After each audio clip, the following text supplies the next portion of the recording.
Olá, vamos agora falar sobre resultados muito recentes sobre a construção de medidas físicas SRP, sua existência. Então, sobre a existência de medidas físicas, né? Então, primeiro vamos pegar, né, tempos discretos. Então, isto é a definição do que é uma medida. Uma medida física, né? A bacia tem volume positivo. Nós já sabemos que se a medida for invariante, né, pelo termo de Birkhoff, o conjunto dos pontos que satisfazem esta relação tem medida total, mas nós pedimos que a medida invariante tenha uma bacia com medida de volume positivo. Okay?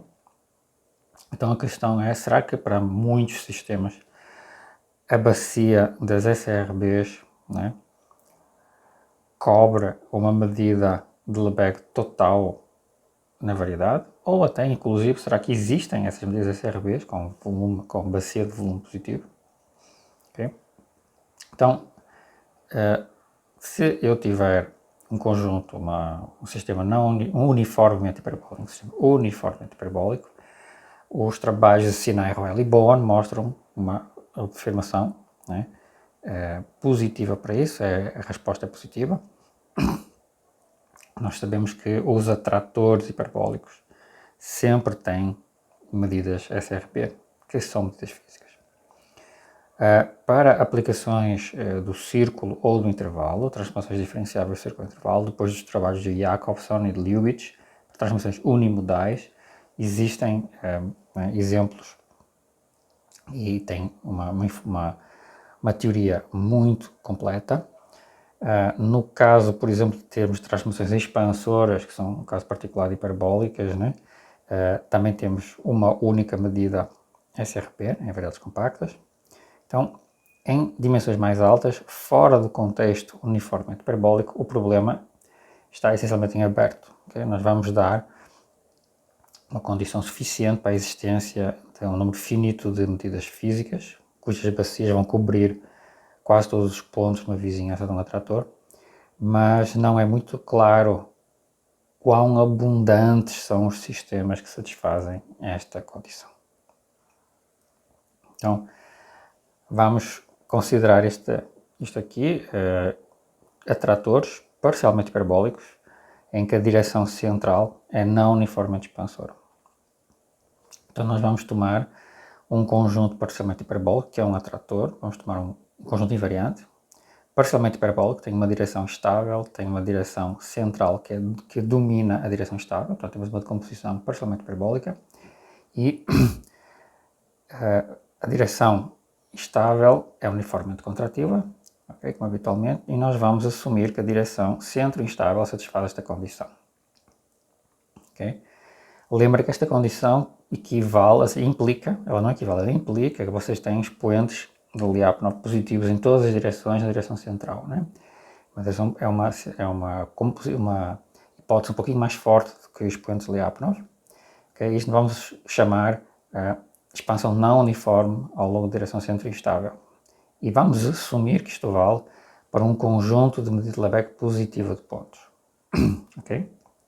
Então, o que é interessante é que essa condição valer, portanto, um conjunto parcialmente hiperbólico com uma direção estável, se a direção central for não uniformemente expansora num conjunto de medida de Lebesgue positiva de pontos, então eu tenho uma medida dessa SRB ergódica suportada no maximal invariante e, de fato, é possível provar que quase todo o ponto em relação à medida de Lebesgue, numa vizinhança, de fato, neste conjunto de medida positiva, está na bacia de alguma medida SRP.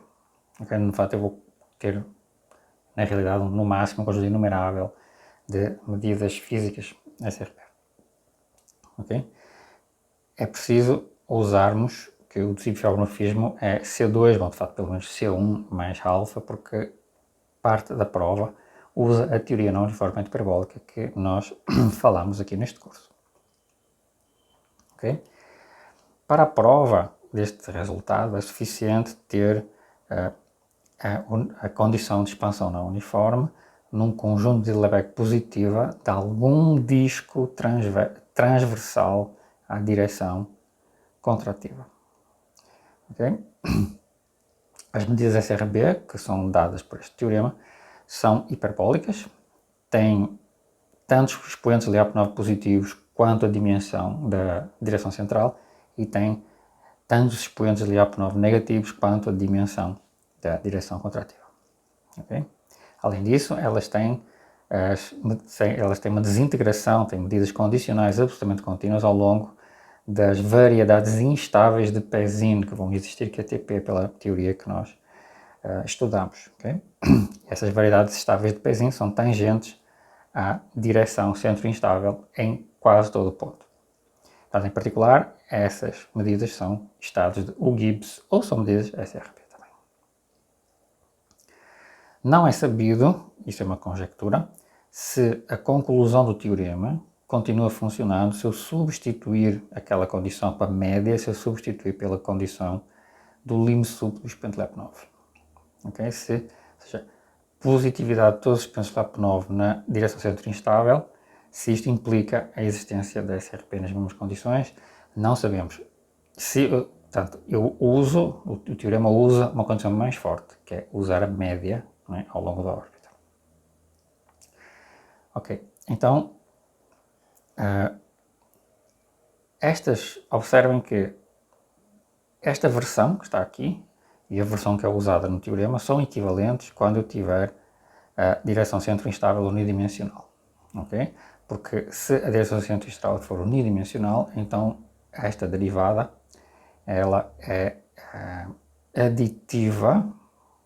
Este log, né? o log desta derivada é aditivo em n, uma função aditiva, é um cociclo aditivo, porque isto aqui passa a dimensão 1 e eu posso aplicar a regra da cadeia, né?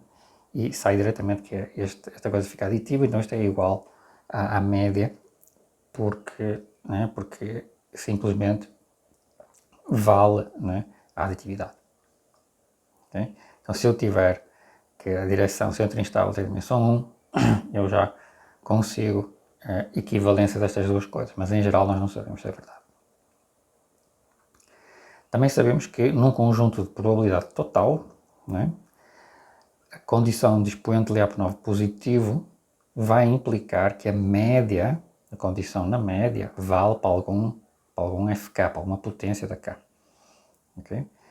Mas isso é se eu tiver, né, uma medida invariante com o expoente Lyapunov positivo na direção central, então eu tenho que vale que a média, né, a condição da média fica negativa, aquela média do enunciado, para alguma potência da FK. Okay? Observemos também que se eu tiver uma transformação C1 num compacto, numa variedade compacta, com expoentes Lyapunov positivos em todas as direções, em todos os pontos, então ela é necessariamente uniformemente expansora. Okay? Certo? Ou, né, se eu tiver expoentes Lyapunov positivos em todas as direções, num conjunto de probabilidade total. Okay? Mas se eu tiver expoentes Lyapunov positivos em todas as direções num conjunto de medida de Lebesgue total, né, isso não é necessariamente verdade, né?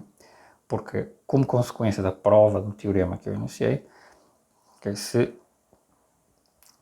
nós podemos retirar, de fato, nós vamos falar sobre isso depois, nós podemos retirar a variedade estável e podemos ter um conjunto não uniformemente expansor em todas as direções. Vamos falar já sobre isso.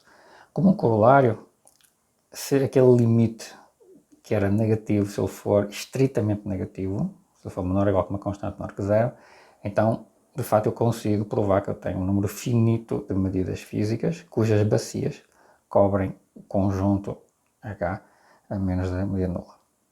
Okay? Ou seja, como consequência, né, nestas condições, né, o conjunto de valores dos limites das médias dos expoentes Lyapunov num conjunto de Lebesgue total em H é discreto. Ok? Portanto, eu vou ter como médias dos expoentes Lyapunov, vou ter apenas cada uma destas medidas é ergódica, né? E as bacias cobrem quase tudo, então eu vou ter que as médias dos expoentes Lyapunov, com aquela expressão, com aquela média, eles vão ter um número finito de valores, QTP. e o zero é o único possível valor de acumulação, porque é quando eu tenho o caso de uma quantidade inumerável de medidas SRBs, quando eu assumo que posso ter expoentes arbitrariamente perto de zero. É possível usar os mesmos métodos, está escrito no mesmo artigo, para construir medidas SRB, medidas físicas, para aplicações de transformações com singularidades ou pontos críticos. Okay? Então, além de nós termos a condição de expansão não uniforme, um conjunto de medidas de Lebesgue positiva, na variedade, nós também precisamos que os pontos desse conjunto de Lebesgue positiva, desse H, não passam demasiado tempo muito perto do conjunto singular. Okay? Isso nós chamamos a condição de recorrência lenta. Okay? Então, o que é que significa o conjunto singular ou conjunto crítico? Portanto, eu tenho uma variedade compacta, tomo um certo subconjunto compacto e defino este conjunto aqui, esta aplicação, e assumo que ela é C2 fora desse conjunto compacto. Okay? Então, assumimos que F se comporta como uma potência de distância ao conjunto singular. Okay? Neste seguinte sentido. Existem certas constantes, de tal maneira que, portanto, isto aqui é exatamente a derivada da função, ela é dominada por potências da distância ao conjunto singular, né, por cima e por baixo. O logaritmo da inversa da derivada, ele é Lipschitz, com uma constante Lipschitz que vai piorando consoante uma potência da distância à singularidade. Esta constante Lipschitz aqui piora à medida que me aproximo da singularidade. E a mesma coisa vale para o logaritmo da derivada, para o logaritmo do jacobiano da aplicação. Ele é Lipschitz a menos de uma constante que pode piorar com uma potência da distância ao conjunto singular ou crítico. Okay? E isto aqui vale, né, para todos os pontos, para todos os vetores tangentes, esta condição aqui, e para todos os pontos x e y que não estão no conjunto singular, onde eu posso calcular a derivada, de tal forma que a distância entre eles seja inferior a metade da distância ao conjunto singular. Portanto, são propriedades locais.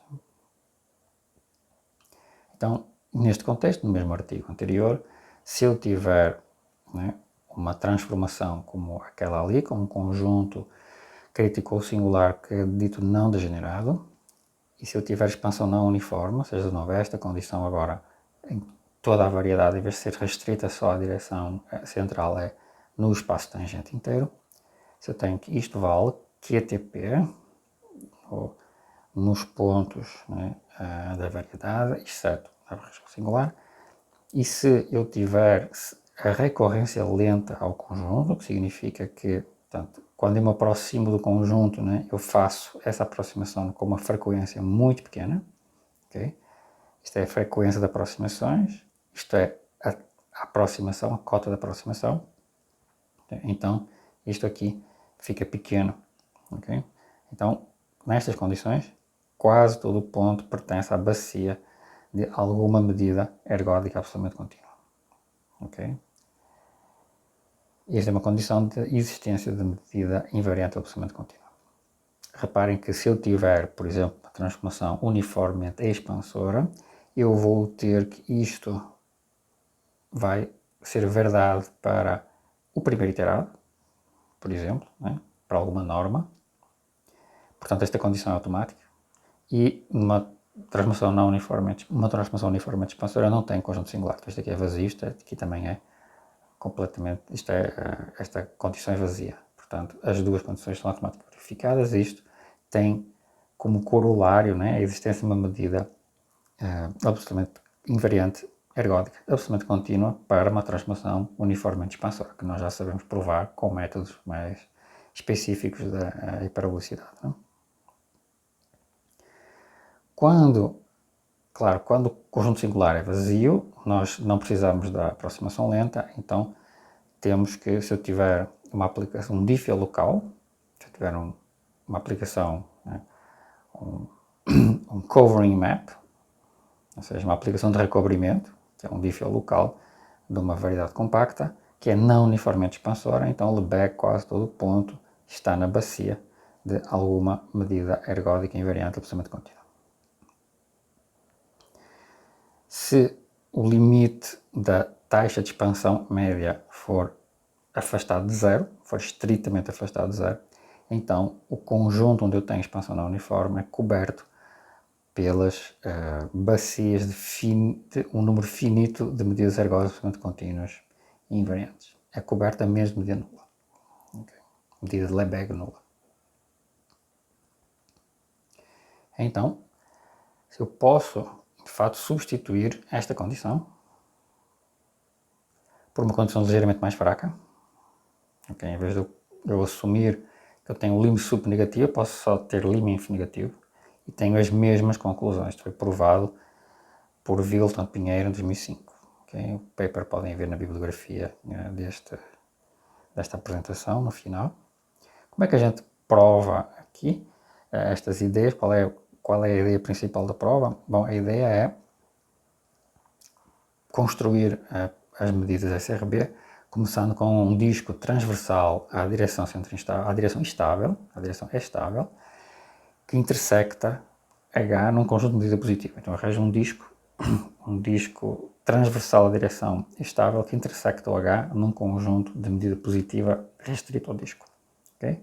E consideramos a sequência de medidas das transformadas da medida de Lebesgue restrita ao disco. Ou seja, eu faço o push forward da medida de Lebesgue ao longo do disco, tomo essas médias. Né? Prova-se usando o lema de Police, o mesmo lema que eu falei em vídeos anteriores, que uma certa fração de cada média desses push forwards da medida de Lebesgue corresponde a uma certa medida que é absolutamente contínua em relação à medida de Lebesgue ao longo dos iterados do disco, com densidades uniformemente limitadas. Okay? Não é a medida completa, mas é um pedaço dessa medida. Okay? Isto usa cotas de distorção e usando a ideia de tempos hiperbólicos pelo lema de Police. Okay? E a construção das SRBs é completada mostrando que esta propriedade de continuidade absoluta passa para o limite, quando eu faço o limite das médias dos push forwards. Okay? E depois nós podemos obter muita informação sobre a bacia destas medidas para provar, suficiente para provar que elas existem em número finito, certo? Para o caso de transformações com conjuntos singulares, nós seguimos a mesma estratégia. Okay? Apenas precisamos de explorar, explicar muito bem como é que a condição de recorrência lenta nos permite ultrapassar os possíveis problemas causados pelas singularidades. As singularidades podem destruir o controle da distorção dos iterados e nós usamos a recorrência lenta para controlar esses problemas. Okay? Mas isso nos dá a estratégia para provar, para construir estas medidas. Essencialmente é pegar um disco, centro instável, e pôr a medida de Lebesgue em cima desse disco e iterar essa medida. Okay? Escolhendo o disco convenientemente, em cima de pontos que têm expansão não uniforme, direção centro instável, então o push forward da medida de Lebesgue nesse disco vai ter pedaços que são absolutamente contínuos, com cotas uniformes, e as medidas que a gente obtém olhando só para esses pedaços, olhando para as médias e pontos de acumulação, vão convergir para uma certa medida invariante absolutamente contínua ao longo da direção centro instável, okay? Com desintegração absolutamente contínua em relação à direção centro instável. Okay? Isso vai ser a nossa medida SRB no fim. Vamos pegar agora em alguns exemplos de aplicação. Okay? Então, por exemplo, é possível nós começarmos com um Anosov usual, okay? E nós vamos tomar uma pequena vizinhança desse Anosov para construir um exemplo da aplicação do teorema com que eu comecei este vídeo. Então, tomamos um pequeno domínio dentro da minha variedade, que é o toro, um Anosov no toro, linear, né?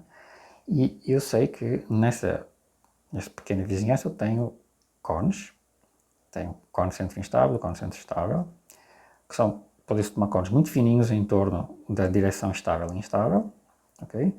E eu sei que eu tenho taxas de expansão e contração de volume ao longo de qualquer disco tangente à direção centro instável ou centro estável, okay? Porque eu tenho expansão, logo em particular tenho expansão de volume. Okay? Agora vamos olhar para aplicações que são C1 próximas desta aplicação, que é o nosso Anosov, né? São C1 próximas do Anosov no complementar dessa pequena vizinhançazinha, e de tal forma que, né, quando eu estou no complementar, eu tenho a expansão e a contração que eu tinha antes, eu já não perturbei quase nada no complementar, e quando eu perturbo mantendo as propriedades Anosov no complementar, e dentro daquela vizinhançazinha V eu mexo de tal forma que eu tenho na direção estável e direção centro estável, e eu tenho uma possível troca de comportamento, ou seja, a direção estável, por exemplo, eu posso ter uma pequena expansão, e na direção instável eu posso ter uma pequena contração. Okay? Então, eu posso, por exemplo, pegar num ponto periódico, né, e fazer uma bifurcação nesse ponto periódico. Fazer aparecer, por exemplo, uma direção com derivada 1. Okay? Eu pego, por exemplo, uma direção instável e enfraqueço uma direção instável para ter uma derivada 1. Ou pego numa direção estável e enfraqueço a contração para ela ficar com uma quase expansão. Então eu posso fazer isso e de uma certa vizinhança tenho estas propriedades. Certo? Então, se eu tiver um diffel do toro nestas condições, coincide com o F0 fora daquela vizinhançazinha, portanto, coincide com o Anosov dessa vizinhançazinha, então, qualquer aplicação numa C1 vizinhança do F1 satisfaz todas essas condições e satisfaz isto. Tenho expansão não uniforme para o Lebesgue QTP.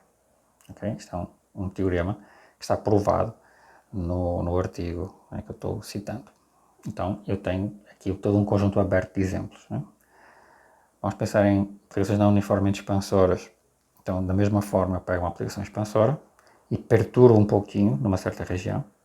Eu perturbo a aplicação expansora de tal forma que eu possa ter um pouquinho de contração em alguma direção. Okay? Portanto, ela expande fora do V, mas dentro do V eu perturbo um pouquinho. Então, teorema, qualquer aplicação numa C1 vizinhança desta aplicação passa a ser não uniformemente expansora. Okay? E não tem singularidades, eu estou trabalhando sempre com diffel local, fazendo pequenas perturbações. Okay? Estas provas podem ver aqui, este é o artigo original, ano 2000, né? Tem este livrinho do colóquio, onde também estão descritas principalmente a parte de diffeus locais, e aqui um livro muito mais recente, onde tem a descrição geral com muitos detalhes e depois com uma parte estatística, uma parte de estudo das medidas físicas que estão muito mais elaboradas, né? Então, com resultados muito mais recentes. Este livro aqui, do José Freire Alves. No caso de atratores singulares hiperbólicos, ou seja, para fluxos, lembrem do atrator de Lorentz, eu falei um pouco dele aqui nos vídeos. Então, no ano 2000 foi mostrado por Warwick Tucker que estas equações, de fato, têm um atrator singular hiperbólico robusto para estes parâmetros. Okay? A famosa borboleta. Okay? Estas equações, de fato, podem ser vistas como um modelo físico para uma roda de água em que os copinhos da roda de água são furados, né? Por isso eles chamam, né, leaking water wheel, é a roda de água com um furo, né? Ela está vazando, uma roda de água que vaza. Então, esta roda de água ela pode ser modelada por aquelas equações de Lorentz. Okay? O conjunto geométrico, o conjunto chamado o atrator geométrico de Lorentz, que foi construído para estudar matematicamente a estrutura, né, das soluções da equação de Lorentz,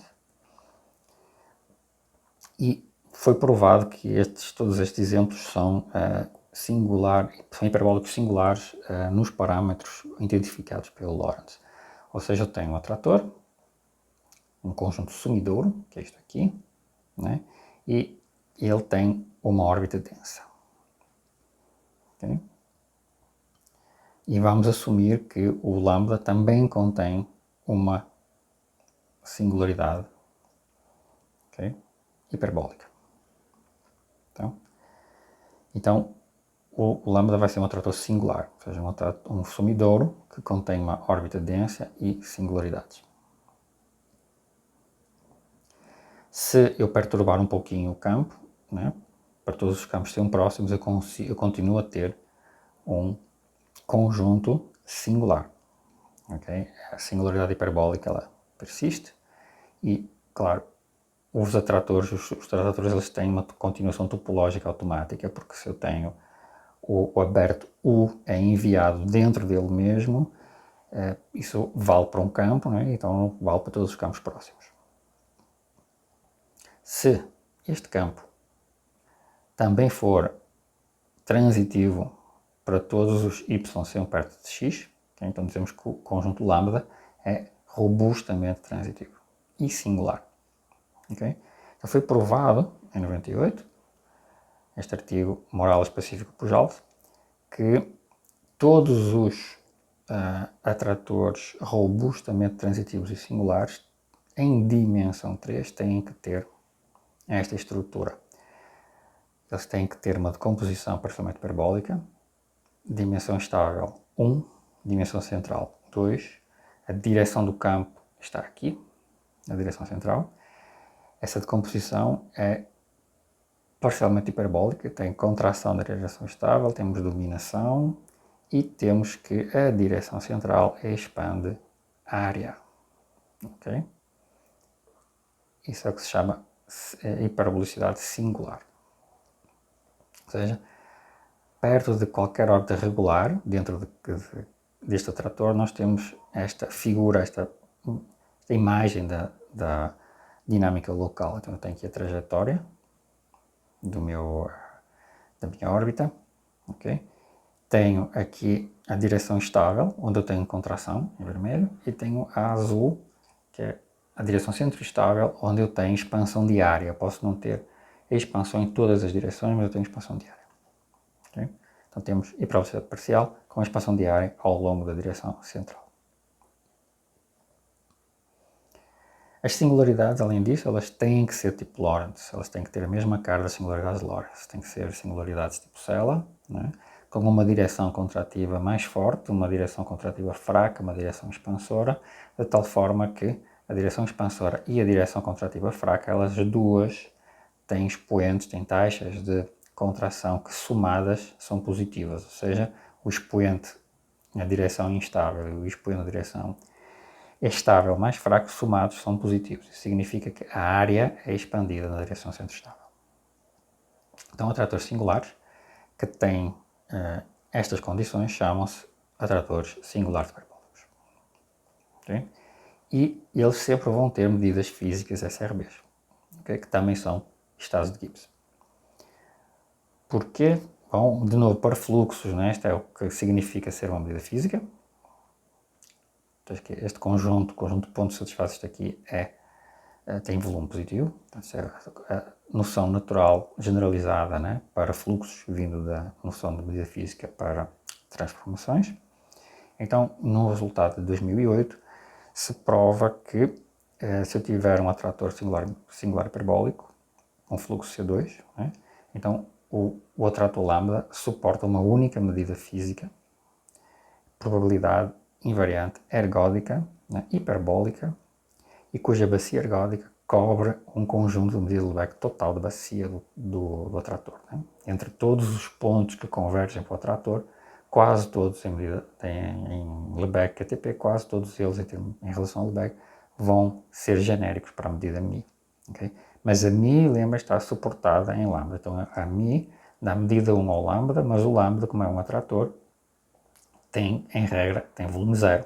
Então a μ é singular a Lebesgue. Okay? No entanto, portanto, o termo de Birkhoff só nos vai dizer que a medida μ, que mida a medida 1 para o conjunto das órbitas regulares. Então, medida 1 significa que só enxerga em lambda, mas eu digo mais, eu digo que a bacia de facto contém quase todos os pontos que convergem para o trator. Okay? Então, a medida é hiperbólica, no sentido que a gente já conhece, né? Tem um expoente leve menor positivo, dentro de uma certa subvariedade, numa subfibrado unidimensional expansor dentro da direção estável, né?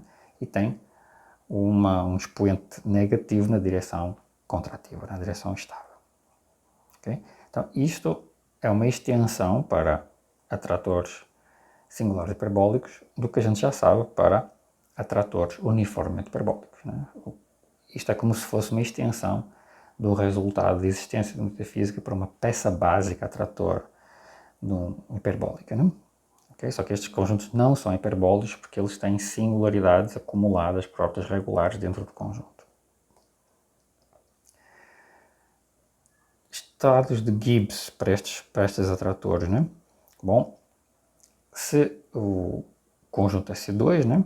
De fato, nós sabemos que temos variedades instáveis QTP, porque nós temos um expoente positivo, e que essas variedades instáveis dependem mensuravelmente do ponto.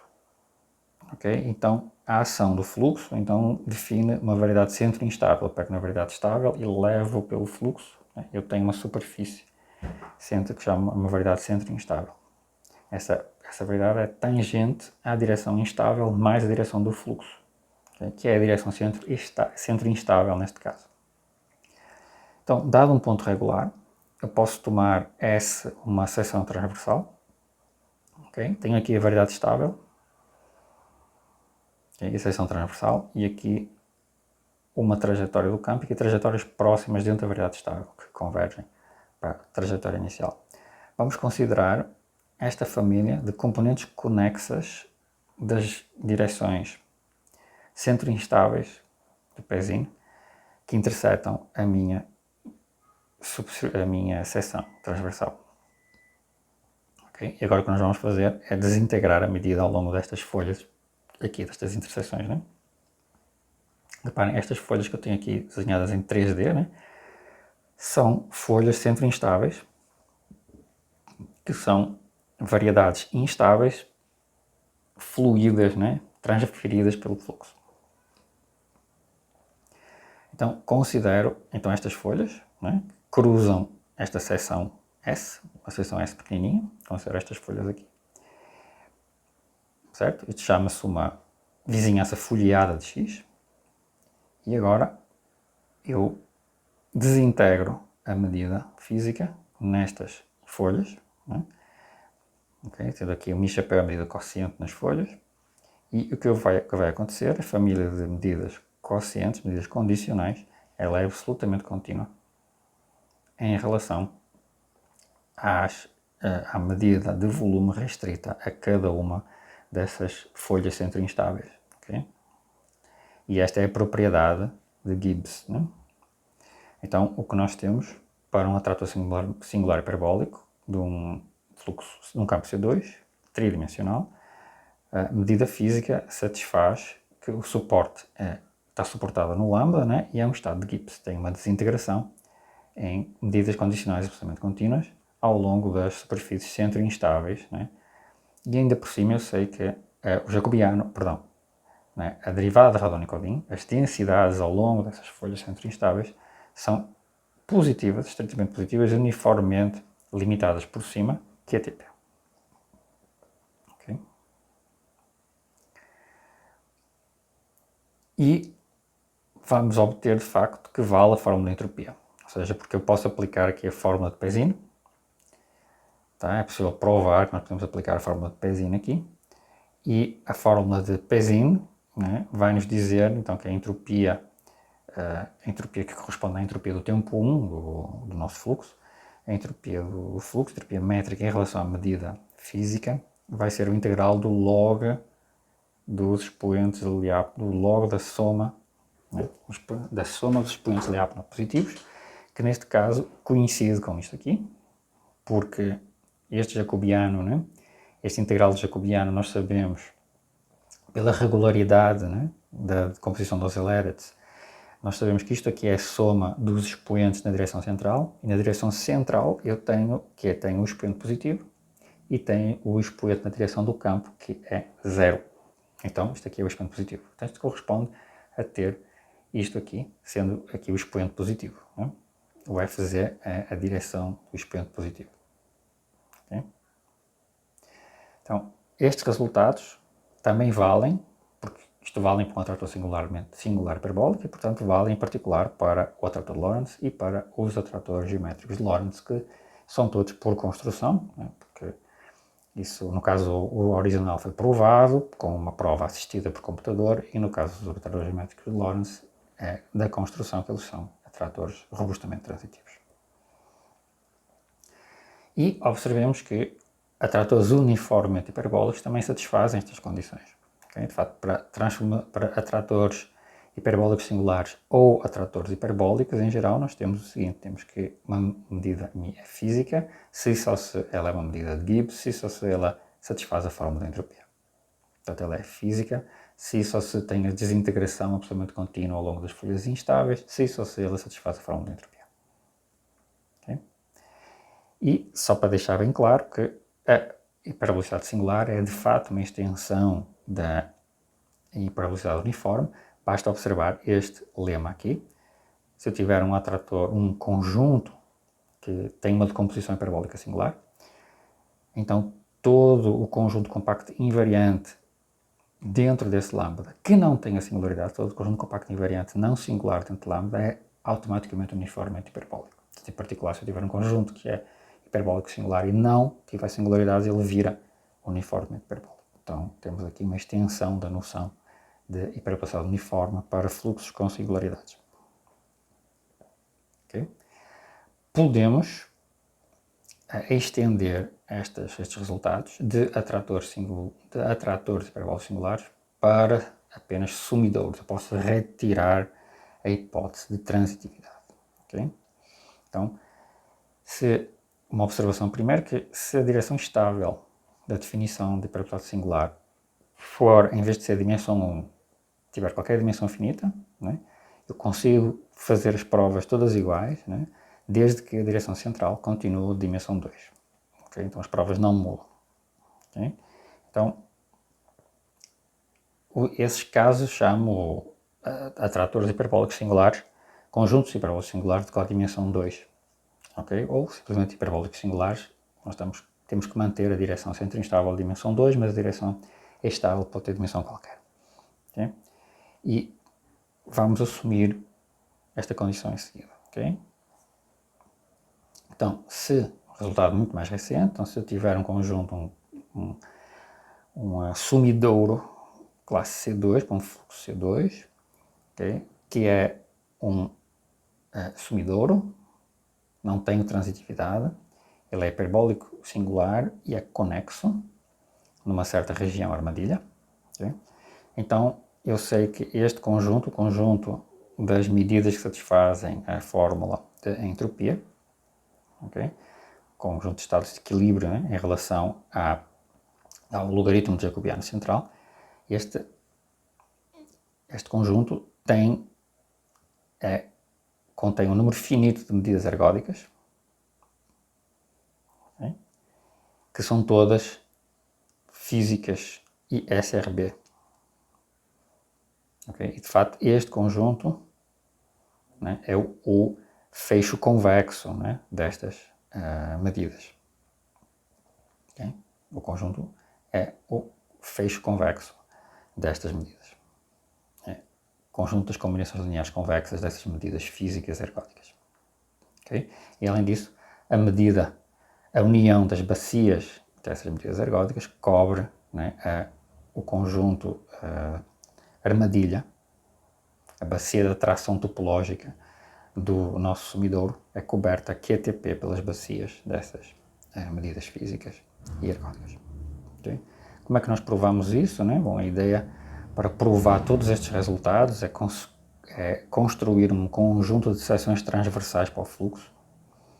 okay? Com um certo conjunto com seções transversais muito convenientes para o fluxo, e depois, né, considerar as transformações de Poincaré entre estas seções transversais para além de um certo tempo. Em vez de nós olharmos as transformações de primeiro retorno, eu faço o fluxo andar um certo tempo t grande e depois eu olho o primeiro retorno, depois desse tempo t grande.